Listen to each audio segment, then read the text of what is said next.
우린 지금 창세기 강해를 통해서 하나님께서 이 우주 만물과 또 우리의 삶을 어떻게 빚어 오셨는지 그 장엄하고 은혜로운 그 창조의 발자취를 하나하나 따라가고 있습니다.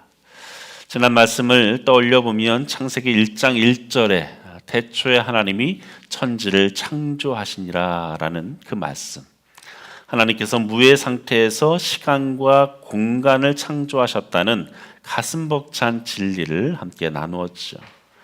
그리고 첫째 날부터 다섯째 날까지 하나님께서 그 공허하고 무질서한 그 공간에 하나님의 그 생명과 질서를 채워 넣으셨다라는 것을 함께 나누었죠.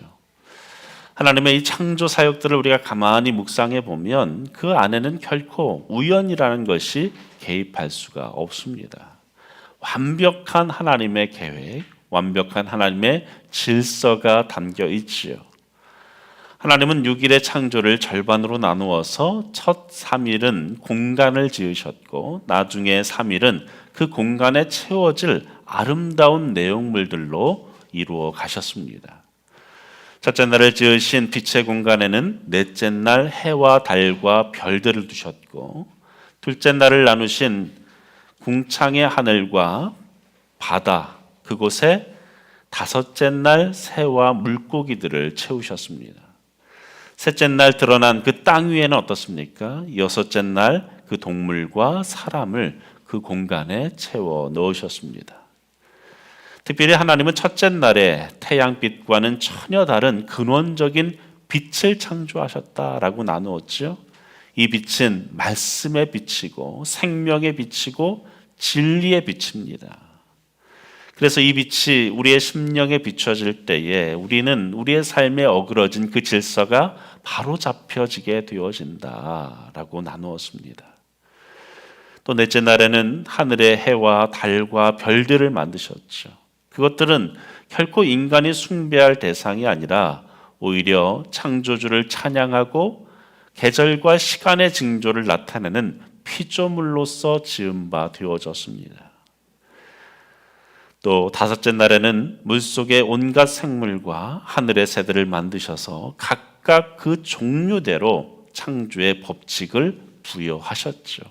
각각 종류대로. 이렇듯 만물은 우연의 산물이 아니라 하나님의 아주 섬세한 손길로 모든 생명체가 그 고유한 모습대로 지음 받았음을 우리는 함께 나누었습니다. 이처럼 첫째 날부터 여섯째 날 동물들을 지으시기까지 그 창조의 원리, 그 모습들을 우리가 돌아보자면 하나님의 그 창조의 솜씨가 얼마나 경이로운지 또 얼마나 놀라운지를 우리는 느끼게 되어집니다. 우리는 때로 압도되어지는 어떤 미술 작품, 예술 작품을 볼 때 순간 숨이 턱 막히는 듯한 느낌을 받을 때가 있지요. 아주 감격적인 음악을 들을 때는 어떻습니까? 눈물을 흘릴 때도 있습니다. 우리가 이 창조 세계를 볼 때 그런 감격함이 있기를 간절히 축원합니다. 이 온 우주 만물을 지으신 그 하나님의 섬세하신 그 모습들, 그 작품들을 매일매일 우리가 대할 때 그 감격 속에 살아갈 수 있기를 간절히 바랍니다. 이제 마침내 오늘 본문은 이 창조 사역의 절정이자 찬란한 꽃인 사람을 지으시는 여섯째 날의 마지막 순간으로 우리를 안내합니다.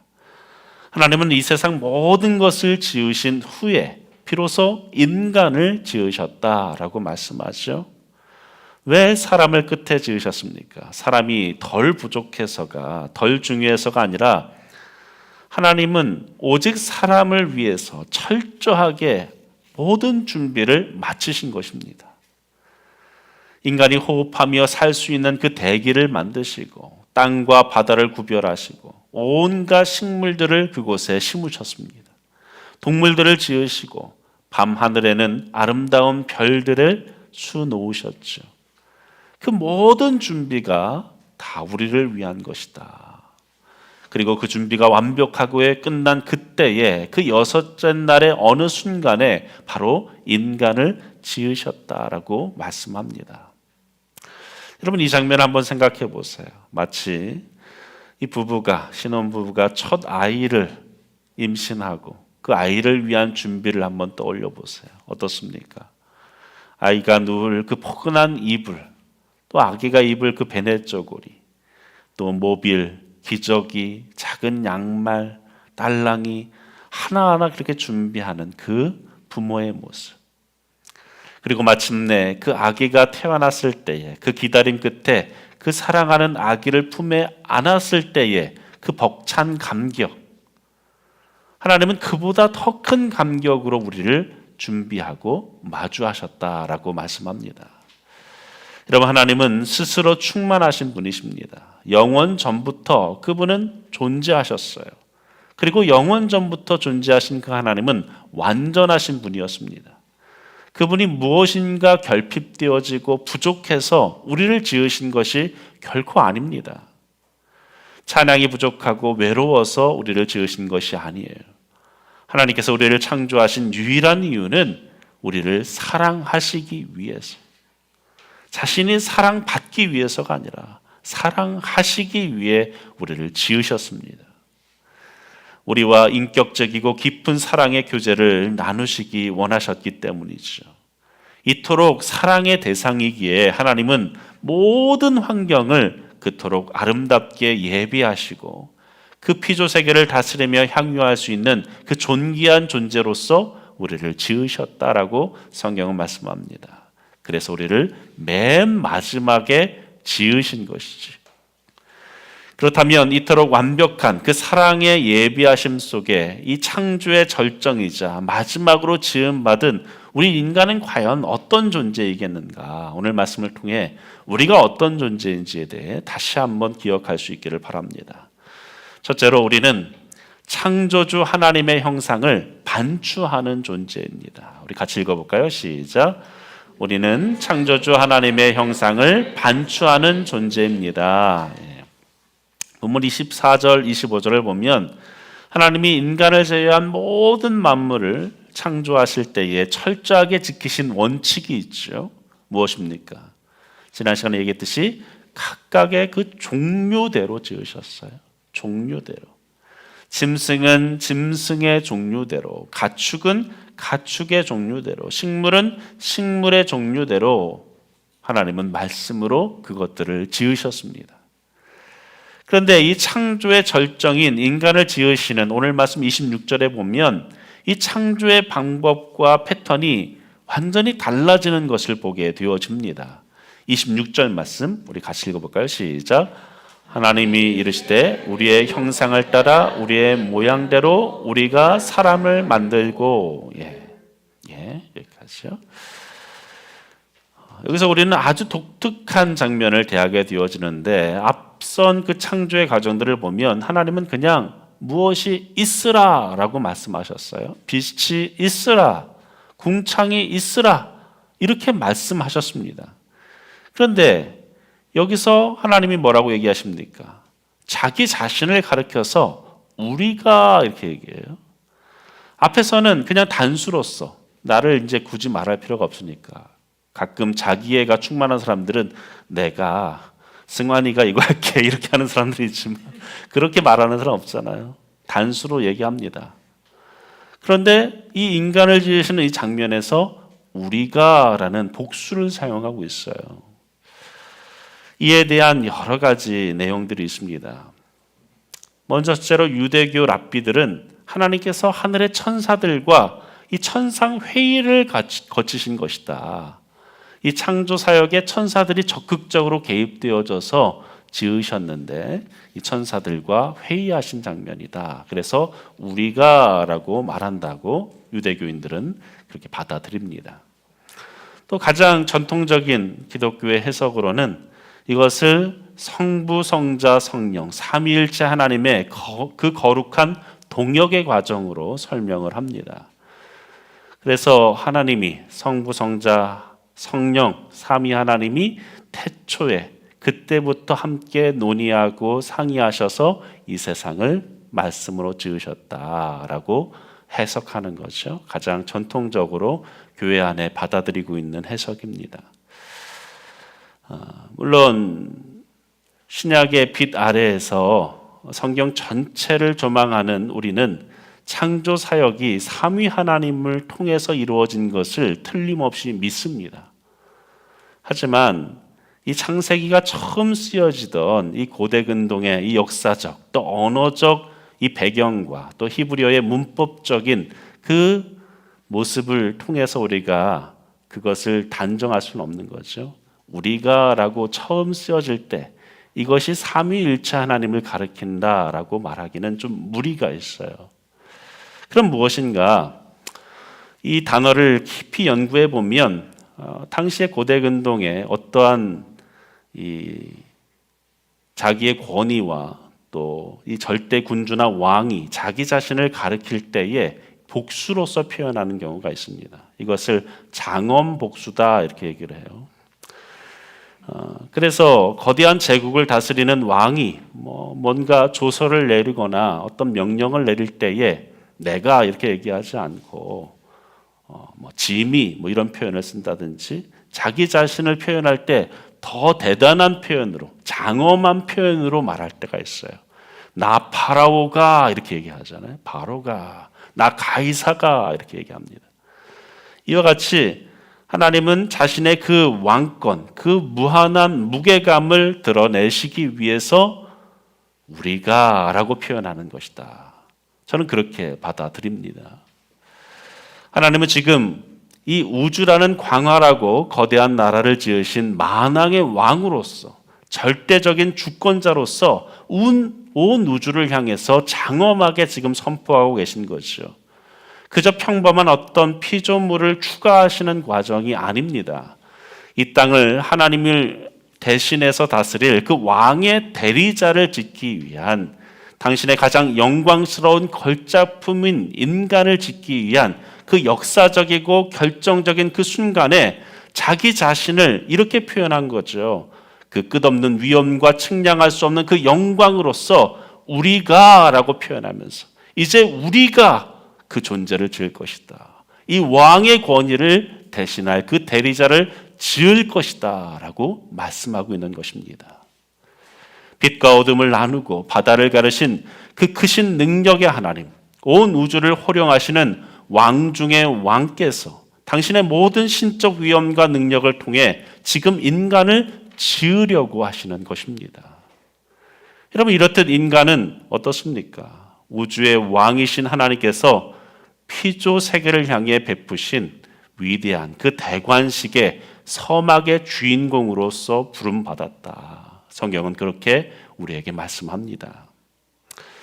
이 장엄복수의 의미를 깨달을 때 우리는 우리 자신에 대해서 이 가슴이 벅차오를 수밖에 없습니다. 내가 어떤 존재인지에 대해서 깨닫게 되어지는 거죠. 우린 그저 어쩌다가 우연히 혹은 변이와 진화 속에 그 연속으로서 이 땅에 내던져진 존재가 결코 아니라는 것입니다.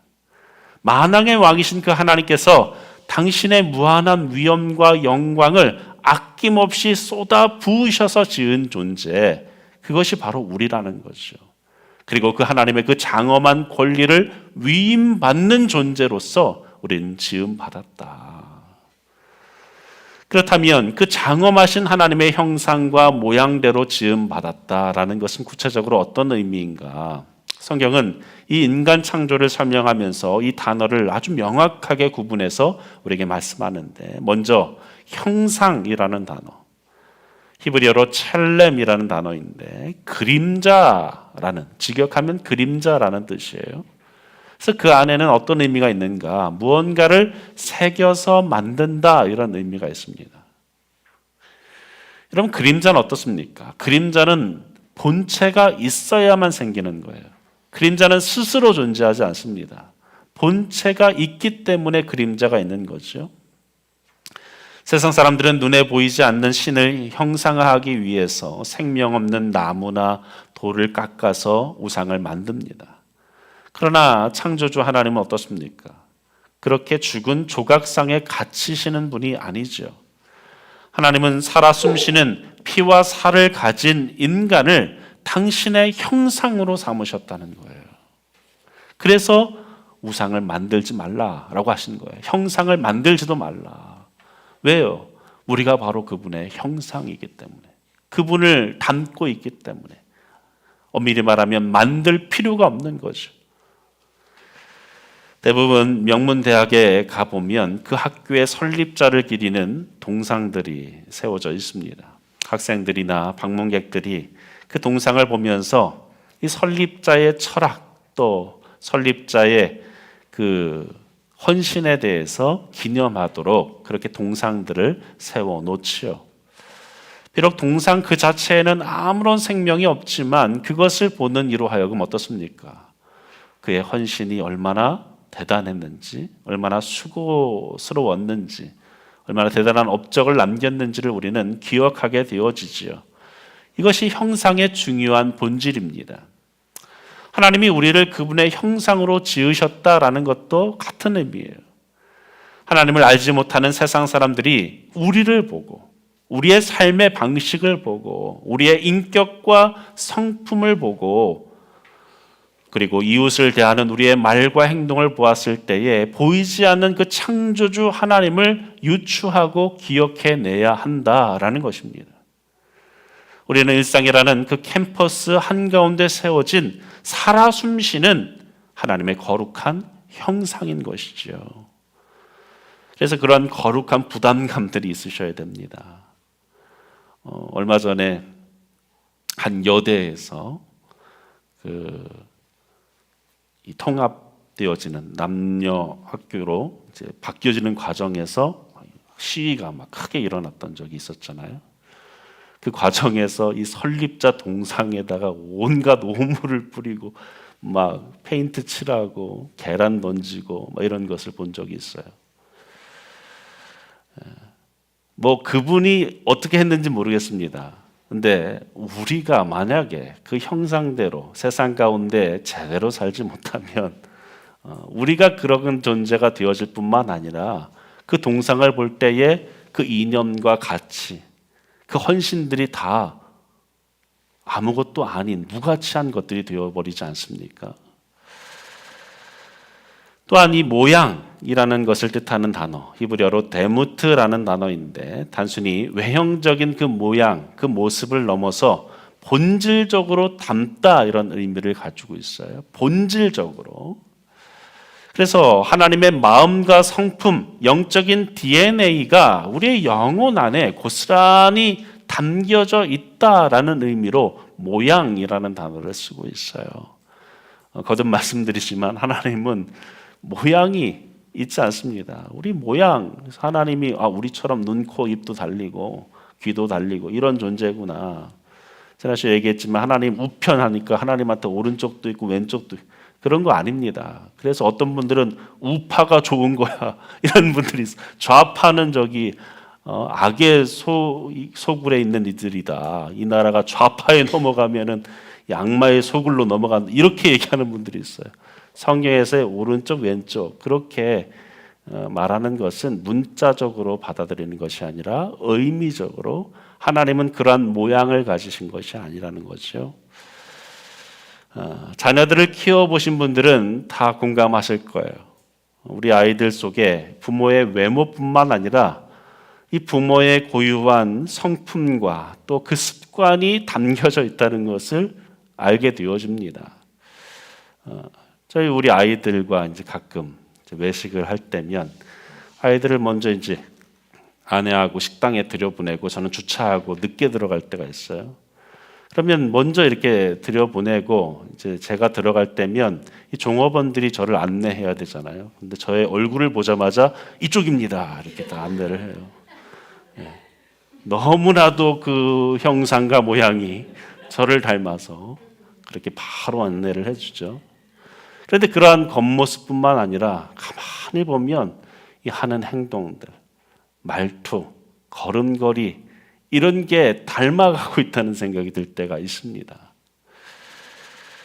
어린 시절에 골목에서 뛰놀던 그 친구들의 표정과 행동만 보아도 동네에 그 어른들을 마주치면 쟤네 아빠구나 이렇게 생각이 들 정도로 우리 영혼 깊은 곳에는 이 창조주 아버지의 유전자가 뚜렷하게 새겨져 있다라는 거죠. 그래서 인간은 동물 세계에서는 결코 찾아볼 수 없는 탁월한 속성들이 있습니다. 동물들과 우리는 완전히 본질적으로 다른 존재예요. 하나님 우리에게 선과 진리, 거룩함과 의로움을 갈망하는 도덕적 성품을 주셨습니다. 짐승에게는 양심의 가책이 없어요. 사자가 얼룩말을 잡아먹으면서 미안하다. 내가 살기 위해서는 어쩔 수가 없어. 이러지 않아요. 아무런 가책이 없습니다. 또한 인간은 아름다움을 추구하고 예술을 창조해내는 상상력을 가졌죠. 찬란한 우주 만물을 지으신 최고의 예술가이신 그 창조주의 심미적 속성이 우리 안에 이 고스란히 담겨져 있기 때문입니다. 덧붙여서 짐승의 단순한 울음소리와는 차원이 다른 고도에 발달되어진 지성을 토대로 우리는 서로 의사를 나눌 수 있는 그 언어를 가지고 있지요. 나아가 이웃과 깊은 교제를 나누며 살아가는 사회적 속성, 함께 어우러져 살 수밖에 없는 사회적 속성, 그 안에서 친밀한 교제를 나눠야 하는 그 속성이 우리 인간 안에 담겨져 있습니다. 이 모든 것이 우리가 본능에 지배당하는 동물이 아니라 하나님의 거룩한 형상과 모양을 따라 지음받은 신적 존재임을 증명하는 것이죠. 그런데 여러분, 세상은 어떻습니까? 하나님을 배제한 그 세상은 자꾸만 우리에게 무엇이라고 말합니까? 우리는 그저 고등한 생물학적 존재에 지나지 않는다라고 말합니다. 그들은 동물이나 인간이나 본질적으로는 다를 바가 없다. 인간의 감정과 생각, 마음이라는 것은 어떤 이 신호적인 것과 같은 것이다 라고 말하죠. 양육강식의 논리와 쾌락을 쫓는 이기적인 본능에 충실하게 살아가는 것, 그것은 동물적으로 당연한 것이다 라고 말합니다. 창세기에 생육하고 번성하라는 이 거룩한 명령을 짐승처럼 그저 육신의 욕망을 무한정 채우려는 그러한 것으로 곡해합니다. 우린 그렇게 동물과 다를 바 없다라고 말하죠. 안타깝게도 죄가 세상에 들어온 이후에 인간은 그 장엄한 그 하나님의 형상을 잃어버렸습니다. 그래서 본능에 몸을 맡긴 채 그렇게 짐승처럼 변해가는 비극적인 운명을 스스로 택하고 말았죠. 뉴스의 사회면을 장식하는 수많은 비극들은 인간이 하나님의 형상을 잃어버린 그 결과가 얼마나 참혹한지 그것을 우리에게 신랄하게 보여줍니다. 그러나 여러분, 분명히 기억하시기 바랍니다. 우리는 결코 욕망에 끌려다니는 동물이 아니라는 거예요. 우리는 잃어버린 그 본연의 장엄한 그 모습을 회복해야 합니다. 하나님의 대리자로서 우리는 지음받았습니다. 그렇다면 보이지 않는 그 하나님의 이 형상과 모양을 육신을 입은 우리가 어떻게 온전히 깨달을 수 있는가? 하나님은 눈에 보이지 않는데 어떻게 우리가 그 하나님의 형상과 모양을 회복할 수 있겠습니까? 골로새서 1장 15절 말씀 함께 읽습니다. 시작. 그는 보이지 아니하는 하나님의 형상이시요. 여기서 그는 누구입니까? 예수님이세요. 예수님. 고린도후서 4장 4절 함께 읽습니다. 시작. 그리스도는 하나님의 형상이니라. 하나님께서는 타락하여 본성을 잃어버린 인간들에게 당신의 그 본체를 다시 명확하게 보여주시기 위해서 독생자 예수 그리스도를 우리를 위해 친히 이 땅에 보내주셨어요. 그래서 우리는 그 예수님이 어떻게 사셨는지, 어떤 성품을 가지셨었는지 복음서의 그 말씀을 통해서 그 예수님의 모습을 닮아가는 것입니다. 그것이 하나님이 처음 우리를 지으신 형상과 모양을 회복하는 거죠. 예수님의 그 삶, 십자가에서 흘리신 그 보혈의 사랑, 그 모습을 통해서 참된 하나님의 형상이 무엇인지, 참된 하나님의 모양이 무엇인지를 우리는 닮아가는 것입니다. 그래서 우리가 예수 그리스도를 나의 구주로 영접하고 옛 자아를 장사 지낼 때에 우리 안에 내주하시는 그 성령님의 강력한 역사로 말미암아 일그러지고 파괴되었던 하나님의 형상이 우리 안에 온전히 회복하게 되어지는 것을 우리는 경험하게 되어집니다. 여러분, 이것이 바로 복음의 능력인 거예요. 복음이라는 것은 단순히 내가 죽어 천국 가는 것이 아니라 하나님의 본질, 하나님의 형상을 회복하는 것입니다.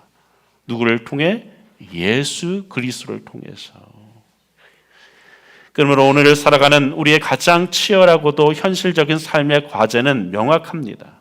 나의 매일의 일상과 삶의 자리를 통해서 내가 일하는 그 직장, 나의 가정, 나의 교회 공동체 안에서 과연 예수 그리스도가 드러나는가?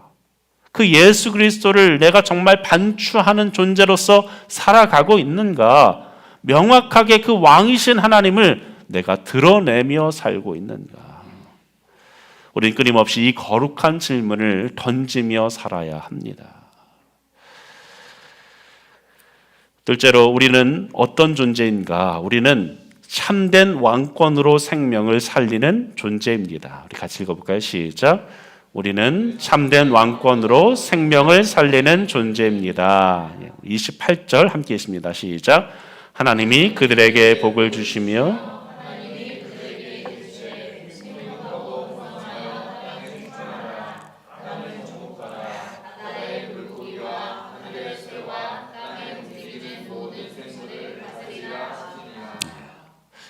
하나님이 사람을 하나님의 형상대로 창조하신 후에 가장 먼저 복을 주셨어요. 복을. 근데 우리가 이 복, 이 히브리어는 바라크인데 우리가 이 복이란 단어를 들으면 어떻습니까? 우리는 이 복이란 단어를 들을 때 나 자신에게만 대입합니다. 내가 잘 되는 것, 내가 성공하는 것, 무병장수하는 것, 이런 것이 복이라 생각해요. 새해 복 많이 받으십시오 하면 그런 의미로서 받아들이죠. 올 한 해 내가 잘 돼야지. 그것이 복이라 생각합니다. 그러나 이 바라크라는 단어의 깊은 문자적 의미는 무릎을 꿇다 이런 단어가 있어요. 경배하다, 높이다, 찬양하다 이런 뜻입니다. 즉 인간이 누릴 수 있는 가장 영광스럽고 궁극적인 복의 본질은 무엇입니까? 창조주 하나님 앞에 겸손히 무릎 꿇는 것이죠. 그분과 그 무릎 꿇는 그 모습으로 겸손함으로 그분과 친밀한 교제를 맺으며 살아가는 것, 그것이 복이다라고 성경은 말씀합니다. 하나님이 주시는 이 거룩한 복의 관계 안에서만 우리는 진정한 생명을 누릴 수 있다라고 말씀합니다. 28절을 우리가 주의 깊게 다시 보면 하나님께서 인간에게 주신 그 사명이 짐승에게 주신 그 사명과 명령과 본질적으로 다르다라는 것을 알 수가 있습니다. 동물과 생명들에게도 하나님 분명히 명령하셨어요. 뭐라고 명령하셨습니까? 새와 물고기를 지으시고 복을 주시면서 생육하고 번성하여 여러 바닷물에 충만하라 이렇게 말씀하셨습니다. 여러분, 짐승들에게는 그것이 전부입니다. 열심히 번성해서 이 땅을 가득 채우는 것이 이 땅의 생물과 동물들, 짐승들의 사명이라는 거죠. 그것이 창조의 목적을 스스로 다하는 것입니다. 그래서 가르쳐주지 않아도 생물과 동물들은 그렇게 스스로를 충만하도록 하지 않습니까? 번식을 합니다. 그러나 하나님의 대리자로 지음받은 인간에게는 생육하고 충만하라라는 명령에 이어서 훨씬 더 고귀한 명령이 주어지는데 뭐라고 말씀합니까? 땅을 정복하라, 모든 생물을 다스리라 라고 말씀하죠. 여러분, 정복하라, 다스리라, 이것은 누구의 권한입니까? 왕의 권한이에요. 왕만이 할 수 있는 것이죠. 하나님은 첫사람 아담을 지으시고 그를 이 아름다운 창조 세계 에덴 동산을 다스리는 왕의 신분을 부여하셨어요. 당신의 거룩한 그 왕권을 인간에게 위임해 주신 것입니다.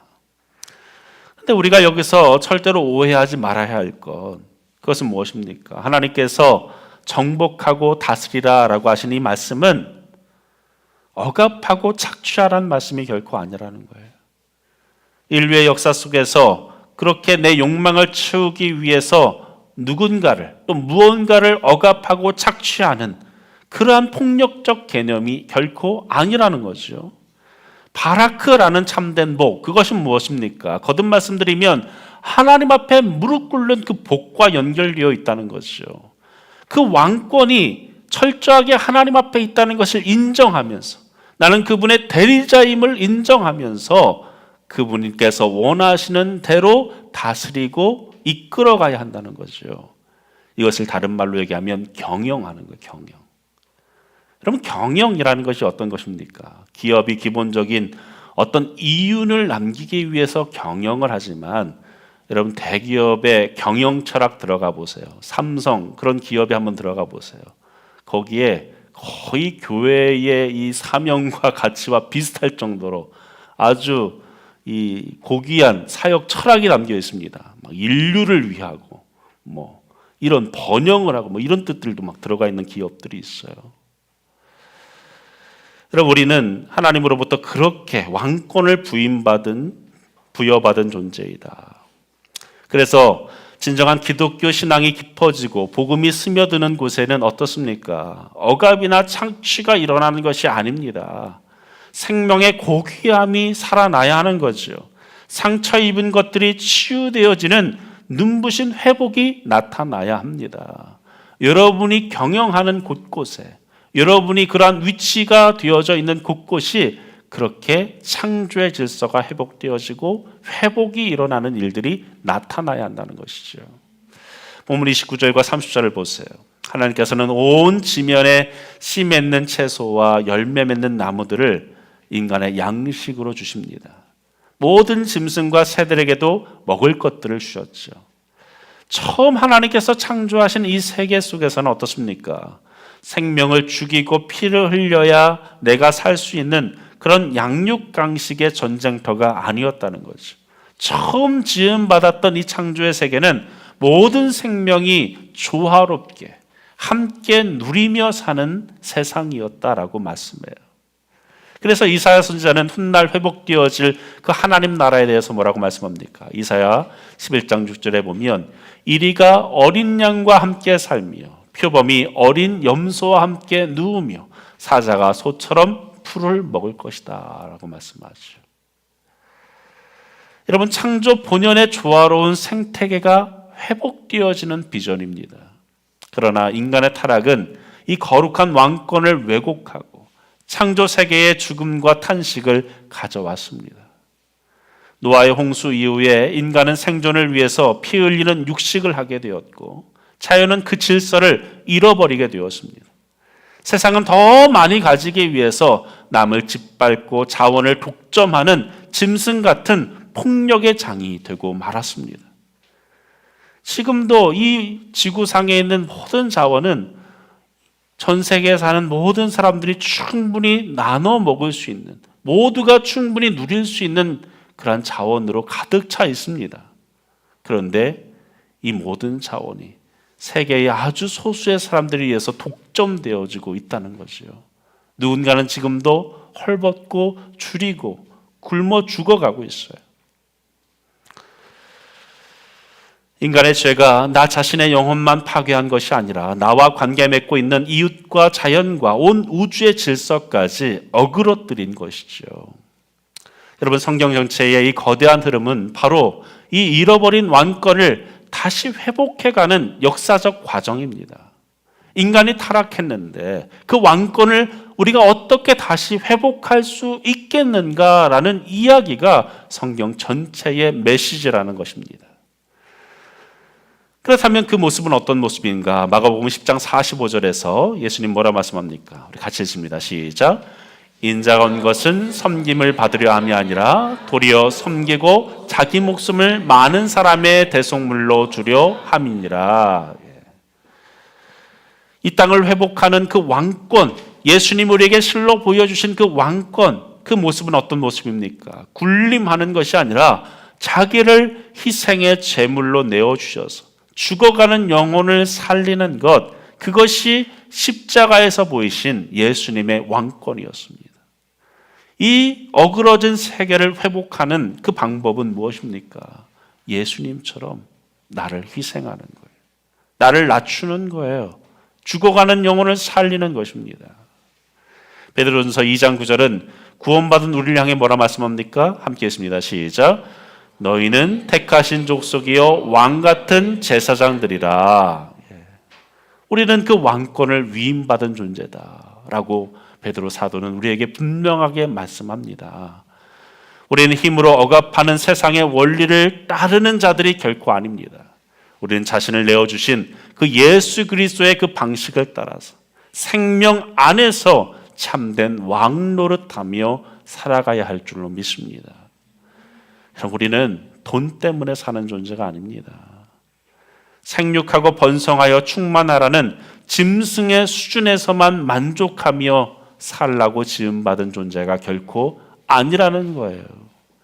내가 일하는 직장, 내가 머무는 그 가정에 생명을 불어 넣어야 합니다. 내가 있는 곳에 생명이 피어나는 것을 여러분이 느끼셔야 돼요. 길을 걸을 때에 작은 휴지를 줍는 것 하나, 물 한 방울이라도 아끼려고 하는 마음, 창조 세계를 가능하면 훼손하지 않으려고 하는 그러한 마음도 우리에게 필요하겠지요. 여러분, 우리의 헌신과 섬김을 통해서 우리의 삶의 현장마다 사망의 썩은 냄새가 물러가고 척박한 땅이 살아나는, 잃어버린 영혼들이 주님께 돌아오는 재창조의 풍성한 열매가 맺혀지기를 간절히 축원합니다. 마지막으로 우리는 어떤 존재인가? 우리는 공동체로 연합하여 하나 되는 존재입니다. 우리 같이 읽어볼까요? 시작. 우리는 오늘 27절을 우리가 깊이 보면 우리에게 아주 가슴 벅찬 이 창조의 신비가 담겨 있는데 27절 함께 있습니다. 시작. 하나님이 자기 형상 곧 하나님의 형상대로 사람을 창조하시되 남자와 여자를 창조하시고. 여러분, 여기에 아주 중요한 사실이 담겨 있어요. 하나님은 남성만을 당신의 형상으로 지으지 않으셨어요. 여성만을 또 그렇게 우월하게 짓지도 않았다는 겁니다. 뒤에 인간을 지으시는 과정이 또 나오죠. 여자가 어떻게 지음 받았는지가 나옵니다. 그런데 아예 처음부터 못을 박는 거예요. 남자 먼저 지어서 하나님의 형상으로 지음 받은 것이라고 말하는 것이 아니라 남자와 여자를 형상대로 지으셨다라고 분명하게 못 박고 있습니다. 우리 사회는 어떻습니까? 과거에 이 유교의 전통이나 이 왜곡된 관습으로 인해서 이 여성들의 이 지위 또 그 존재를 폄하하거나 또 남성의 이 종속적인 존재로 여겼던 때가 있었지 않습니까? 이 서구 사회에서는 이 성경을 가지고도 그렇게 해석을 했어요. 남자는 하나님의 형상으로 지음받았고 여자는 남자의 갈비뼈에서 나왔으니까 돕는 배필이니까 남자를 위한 종속적인 존재다. 이렇게 기독교의 철학을 가지고 있는 서구 사회에서도 그랬다는 거예요. 그러나 그들은 이 말씀을 제대로 보지 못한 거죠. 27절은 분명히 말씀합니다. 남자와 여자를 하나님의 형상으로 지으셨다. 남자만이 아니라 여자도 똑같이 형상으로 지었다. 제가 이렇게 설교를 하는데 요즘에는 이런 말이 그렇게 안 먹히는 것 같아요. 요즘엔 여자의 이 권위가 더 올라가서 이런 말 하면 예전에 여자들이 아멘 막 하고 막 좋아했는데 이제 별로 와닿지가 않아.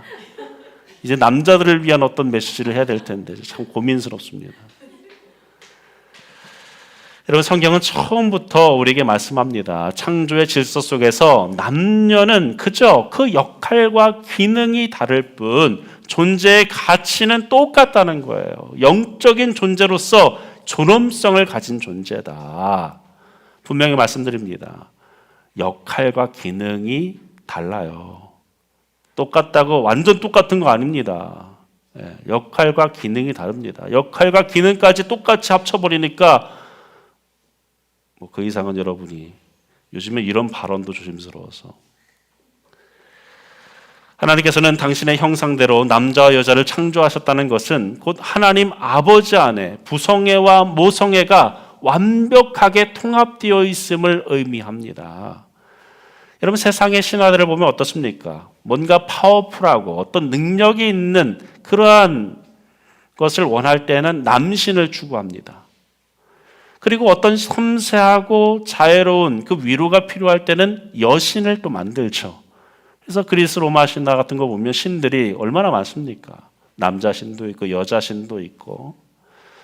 그러나 성경이 말씀하는 하나님은 그럴 필요가 전혀 없다는 거죠. 하나님은 전능하신 아버지의 그 강인함으로써 우리를 보호하시면서도 젖먹는 아이를 품으시는 그 한없는 어머니와 같은 그 사랑으로 우리를 돌보시는 분이시다. 그분의 성품과 본질 안에는 모두 다 담겨 있다.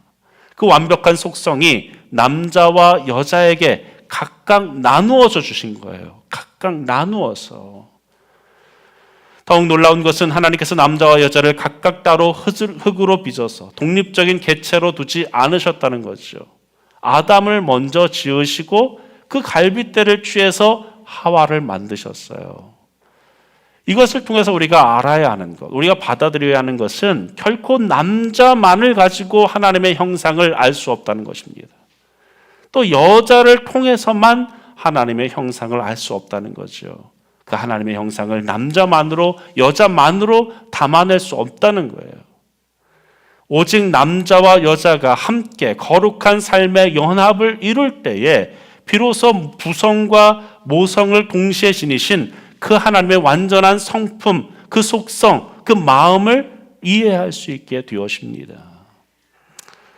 그러기에 하나님이 짝지어 주신 부부는 어떻습니까? 각자 이익을 구하면서 그렇게 다투거나 함께 살면서도 마음은 멀어진 채로 그렇게 살아가는 무미건조한 삶을 살 수 없다는 거예요. 하나님이 하와를 지으셨을 때에 아담이 그 하와를 보면서 인류 최초의 아주 고귀한 고백을 했던 것을 기억하십니까? 뭐라고 얘기합니까? 이는 내 뼈 중에 뼈요, 내 살 중에 살이로다. 부부는 서로의 모습을 볼 때 내 몸의 일부로서 받아들여야 한다는 거예요. 내 몸의 일부로서. 온전한 연합을 이루어야 할 대상으로 여겨야 합니다. 죽을 때까지 그 연합이 쉽지 않죠. 그러나 우리의 목적은 완벽한 연합으로서 하나님을 담아내는 그러한 형상으로서 우리는 살아가야 합니다. 이 넓은 세상 속에 수십억의 인구 중에 하필 지금의 내 남편, 내 아내를 짝지어 주신 이유가 뭡니까? 하나님한테 왜 이 인간입니까? 라고 하라고 지어주신 게 아니라 때로는 서로의 다름 때문에 갈등을 겪기도 하지만 하나님께서는 그 배우자를 통해 나를 만들어 가는 거예요. 나를 하나님의 형상으로 다듬고 계신 거예요. 아, 저 남편 때문에 내가 하나님을 더 알아가는구나.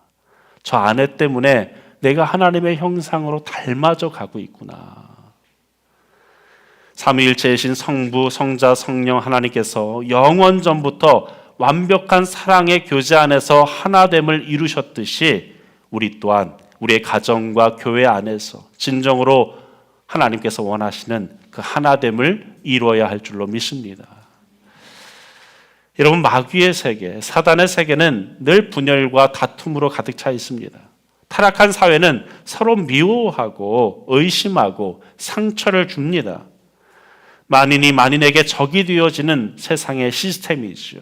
누군가는 얻으면 누군가는 잃을 수밖에 없는 세상의 논리와 시스템이에요. 그러나 우리가 회복하고 또 우리가 만들어가야 할 세상, 또 우리가 꿈꿔야 할 공동체, 가정은 무엇입니까? 서로 용서하고 사랑하고 진실하고 함께 연합하는 것입니다. 세상은 우리 안에 계신 그 살아계신 하나님을 그래서 그때에서야 비로소 느끼게 되어지죠. 마침내 본문 31절에 이르러서 이 엿새 동안 창조 사역을 마치신 하나님이 아주 장엄한 결론을 선포하시는데 31절 함께 했습니다. 시작. 하나님이 지으신 그 모든 것을 보시니 저녁이 되고 아침이 되니 이는 여섯째 날이니라. 이전에 만물을 지으실 때까지만 해도 하나님 뭐라고 얘기하십니까? 그저 좋구나. 그렇게 말씀하셨어요. 그런데 마지막 날에 당신의 형상을 닮은 그 사람까지 완전히 만드셨을 때, 그 창조의 사역이 끝났을 때 뭐라고 얘기하십니까? 심히 좋구나. 그냥 좋은 게 아니에요. 심히 좋구나. 히브리어로 토분 메오드. 양적으로나 질적으로나, 그러니까 어느 정도의 수준으로 좋다는 것이 아니라 더 이상 필요 없을 만큼, 더할 나위 없을 만큼 충분하구나. 너무 좋구나. 그런 의미예요.